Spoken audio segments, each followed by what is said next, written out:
Okay, great. Thanks for coming back, everybody. We're in the home stretch, I would say. So right now we're just going to have another infomercial from it's a system partner who's somewhat part of the broader system as a national partner, the Canadian Centre for Occupational Health and Safety, with whom we work extensively, as John mentioned. Them being in Hamilton and our clinic being in Hamilton is there's great synergy. Even though we can sort of walk back and forth, we drive back and forth. They're not that close, but it's been great, and they've done a lot of work on workplace mental health issues. So I wanted to give them the opportunity to share that today. And this is Gareth Jones, who's the president of CCOHS.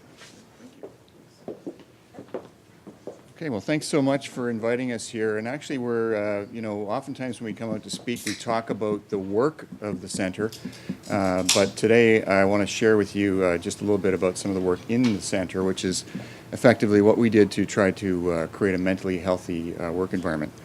I also appreciate the comments of the minister this morning and reminding us of the importance of healthy workplaces and also the challenge that was laid out for all Ontario workplaces, which is effectively to lead the charge in creating those mentally healthy workplaces. As a national organization, we take that across the nation in each of the provinces and carry the message forward. So when I think about mental illness and so forth, and the fact that it's multifaceted, and you think about all the places that you live in your home, your social, your genetic factors, your health, and all of these different things. I mean, they all impinge upon you as a person, and we're whole beings, right? So we show up for work as these whole beings affected by these different areas. Some of these things we control, and some of them we don't. And so it behooves us to try to figure out what to do in one of the environments that we do control, which is effectively our work environment.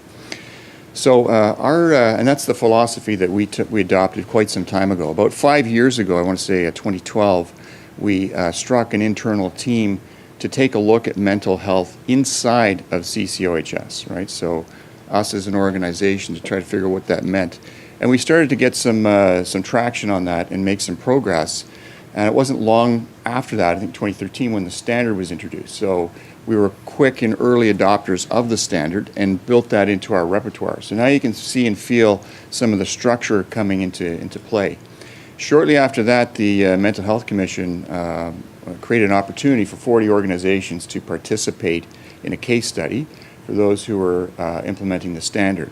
That was also very good for us because it created a bit more structure. There was reporting requirements, there were survey requirements, and we really invested quite heavily in the program to the extent that employee engagement surveys, those kind of things, went to the side in favor of doing mental health type surveys, right? So it forced you to look at obviously policies, procedures, ways of working, job duties, level of work, and all that kind of stuff, right? So there was a lot of things going on there.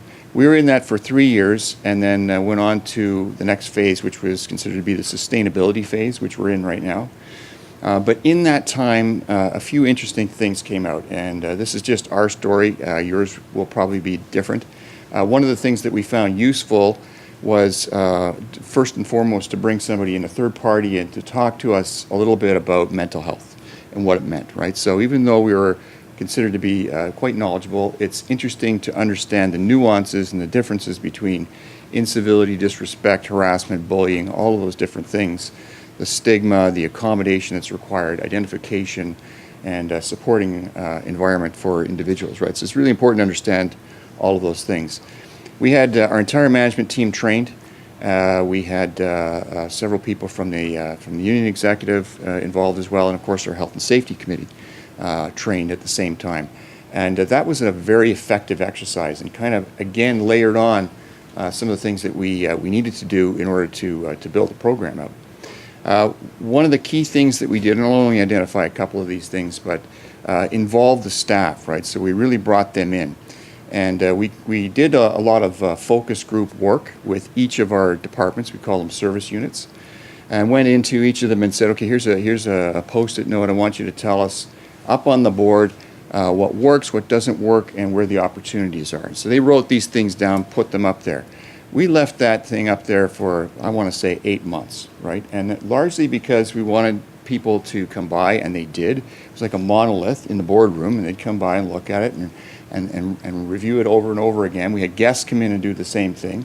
But it was really just to try to digest where we were and where the opportunities were for us going forward, right? So it really did depict a roadmap for the organization. And out of that came several recommendations, which of course we followed through and implemented. Another thing that we did was we knew that we needed to find a way to work with one another, so in a cooperative, productive way. And this you'll find in every organization, right? You get this kind of communication breakdown. And so we introduced something called behavioral attributes. So it was a way of working with one another, right? So it came down to we positioned it around brand ambassadorship, so that every CCOHS member was a brand ambassador. I am CCOHS, sort of fashioned after the I Am Canadian campaign. So I am CCOHS, I'm knowledgeable, I'm accountable, I'm communicative, I'm team-oriented. All of these different things, I'm proactive, were critical, and we spent an enormous amount of time embedding that into the organization. So you can see and feel here what we're doing is affecting a cultural shift in a way, right? So over the course of a 3-year period, you can start to feel that. And so those were some of the great things that came out of it. I'll finish with one last example, and that is in recent days, 2 months ago, we put on a workshop, and it's the first that we've done. And it's really about now that we've bedded down our own organization in terms of where we think we are and where we're going, we wanted to be able to share that back out. So we put on the first workshop that in Toronto. It was expected to be a little bit of a kind of a local event. We just wanted to dip our toe into the water to see what the appetite was for this kind of work. And first people that signed up were Yukon, Saskatchewan, Nova Scotia. So people started pouring in. We have not promoted this in any way, shape, or form at this point, but we have nonstop requests for us to continue to do this kind of work. It just speaks to the fact that there's a great buzz around the Let's Talk initiative. So Let's Talk was great, shining a light on it, but let's do something about it is really the next step. And I think that's where everyone kind of gets stuck, right? So we're doing what we can to try to facilitate that, and we'll continue to do so. So I guess just maybe a few key points, key takeaways.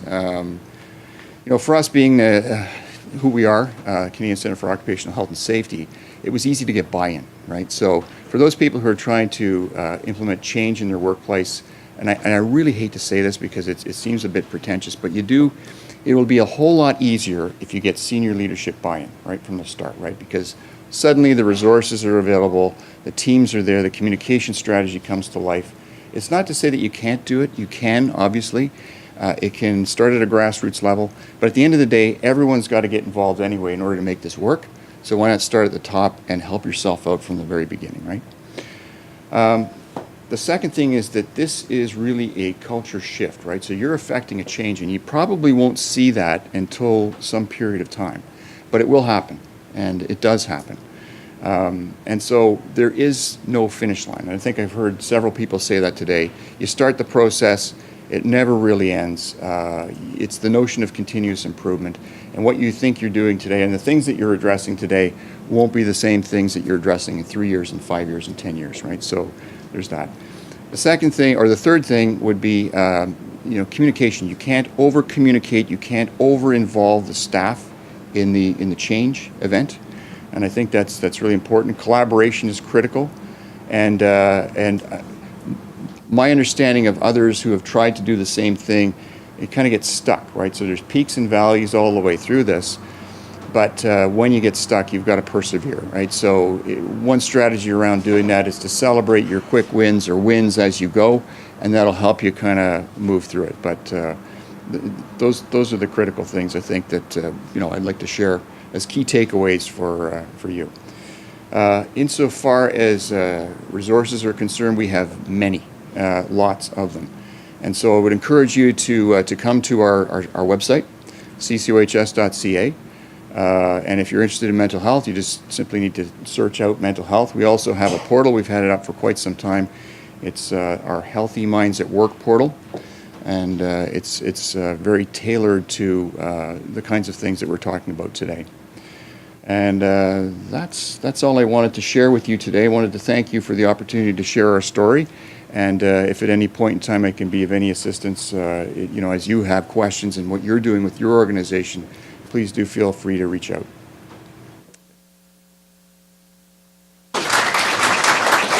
Thank you. Let me give you an umbrella before you leave.